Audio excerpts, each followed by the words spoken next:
Dustin, what good times or positive memories do you have as the Goldust character? When you look back at it and say, you know, that was really cool. I really liked that part. I really enjoyed this. Yeah, after probably the first couple of years of the Goldust character, when Goldust was pretty hated because we were just really stepping over the line with doing some crazy outlandish things, and it was not ready for the public yet, and the public was eating it up, and it was fun. It was easy once I found that niche of what to do, and how to do things. It became very easy, and it was just fun because I was hated, and I loved being a heel. Being a heel is so much fun in the business. It's a lot easier to be hated than it is to be liked. You can go out there and you can try your hardest to be liked, but if the crowd doesn't like you for whatever reasons, man, it's a lost cause. That's what being a heel to me is so much funner. But now that I've grown older, I can go either way. But if I try to go in a heel way, I don't think the people are going to believe that. So it's just me being Dustin now and enjoying the ride, the rest of the ride, however long that may be. But the early years in the Goldust, the Booker T years, of course, the R-Truth years, and the Cody years, those were the things that kind of stick out in my mind of the fun times that I had. And the rest was just filler and a bunch of crap. Well, on that note, too, though, the Goldust character itself and what you brought to that character, do you think that character was ahead of its time? It was that's just what I was saying. I mean, the crowd the fans weren't ready for that. It was something you did not touch on or do, especially in a public setting and on television. You didn't do the things that I was doing. And that's why they hated it. They weren't ready for that, and it sickened the people, and which was good because it brought some heat, man. And we had gay and lesbian rights activists calling every week, and Vince would tell me this, and we had them calling every week saying, that they're never going to watch our product again. You had moms calling saying, I cannot let my kid watch this anymore. But each week the ratings were going up and up and up. And then they pulled the plug on me, and it sunk my battleship because I didn't know what to do then. I played this character for a couple of years, solid, good heel, and then all of a sudden I'm not allowed to do that stuff anymore, so I had to find something else to do. And to me, it was just Dustin and paint at that point. Just Dustin painted up. I wasn't allowed to express what brought me to the table. You know what I'm saying? And that was hard. And you had your transition years where I tried different things. And, I was always hungry to try to keep over and to keep the longevity of it and grow it and do new things like the artist formerly known as, So I wasn't allowed to do this anymore, so I'm going to try the artist formerly known as. It went into a different freaky direction. And it garnered some attention, just not as much as I would have liked, and I'm not pleased about it or anything like that. I had a hell of a career as Goldust.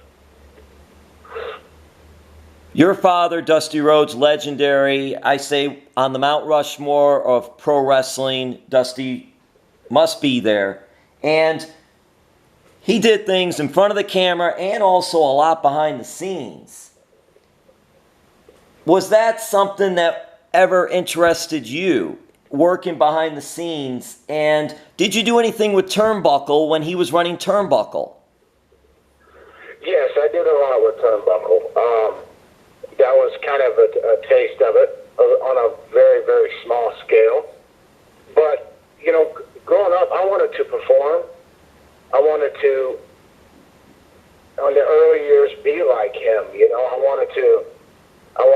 wanted to perform, man. That's where my passion was. I wasn't given that opportunity to be in the office and do things until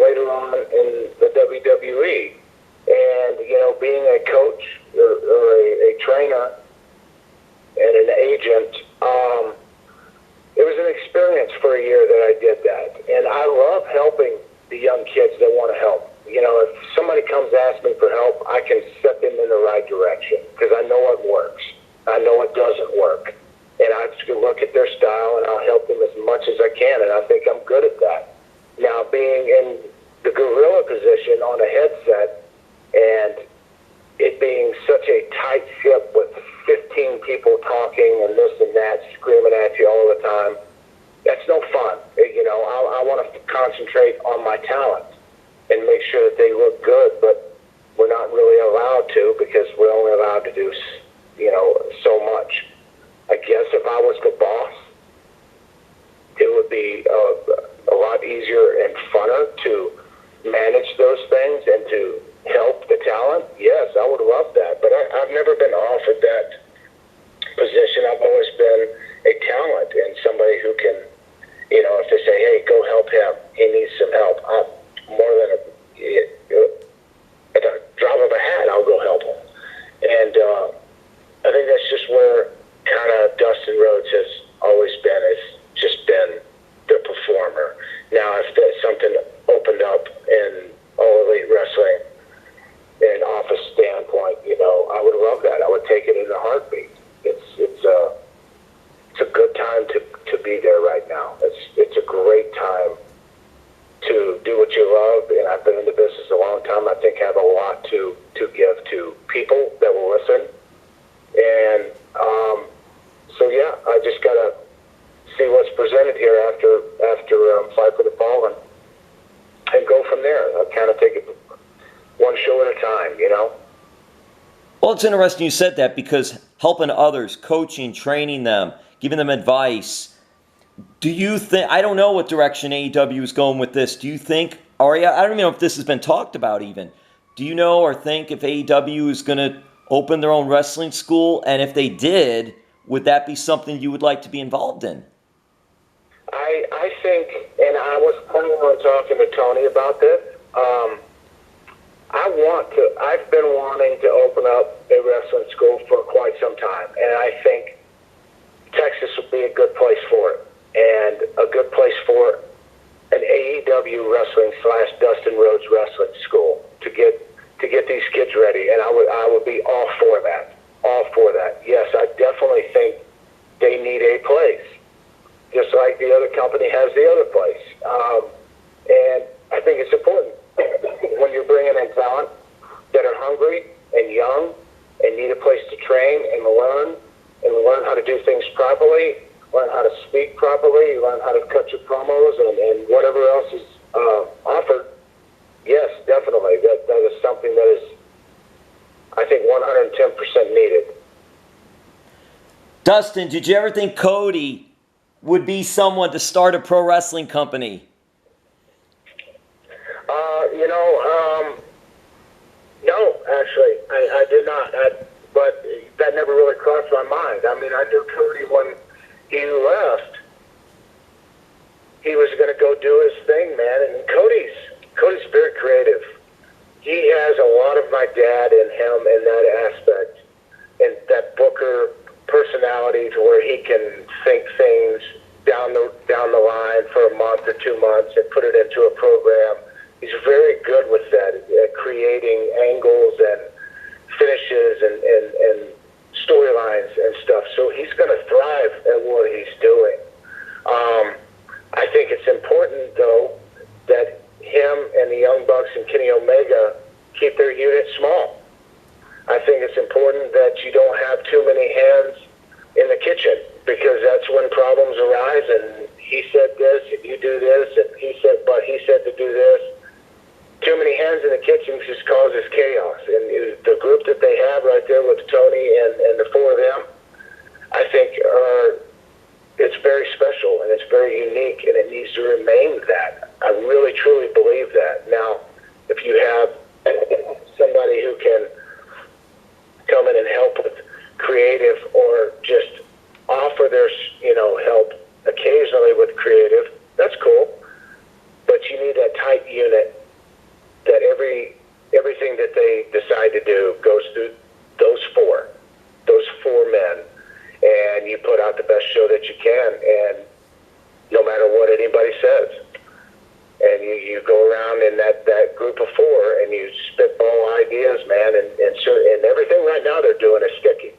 So it's not shit that they're throwing on the wall. I mean, it's actually sticking, and the fans are loving it. They're eating it up, so they want more, and we're going to get more. They're going to get more, man, and it's but they do have to think long term.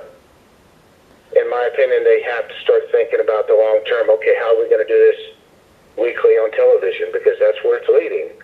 And it's a weekly television show, and you can't give it all to them that first week. You know what I mean? You got to tell those storylines. You got to cut the TV short, man. Before, just like a soap opera, you got to cut it short before the action actually happens sometimes, and wait to see it the following week. And it's going to be interesting to watch it all play out, but they're in good hands, man. I really believe that. Cody is very hungry and very passionate about what he does, and he's doing a great job. He's doing a great job at such a young age, and that's what's awesome. He could do this for a long, long time. And you're right, it is easier dealing with 4 than having to deal with 10 or 15 different people, different voices. That is so true. What was it like, Dust? The other company, you got 30-plus riders. And it's just, I mean, you think about that for just a minute. That's a lot of people writing things down and putting in their input. And then when you go talk to a rider as a talent, they say, I want to do this. I want to do that. You know, what about this? This could lead into another angle. And me, I'm always thinking, who is not in an angle right now that I can get into an angle with? And, you know, say, yeah, I'll take that to Vince. And then the next week, a different rider will come back and say, we're not going to do this. We're going to do this. And I'm just like, it gets very confusing because there's so many people. And, you know, and even though Vince has got the final say-so, getting to him anymore, you know, is tough. He's not as accessible as he used to be, and it makes it difficult. Yeah, that is quite a few writers. That is a lot of staff personnel to go through with all of that. But I want to get to this.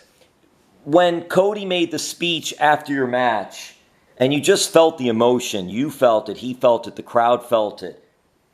Just how real was that for you? How inspiring was that for you, him bringing up the words of your father?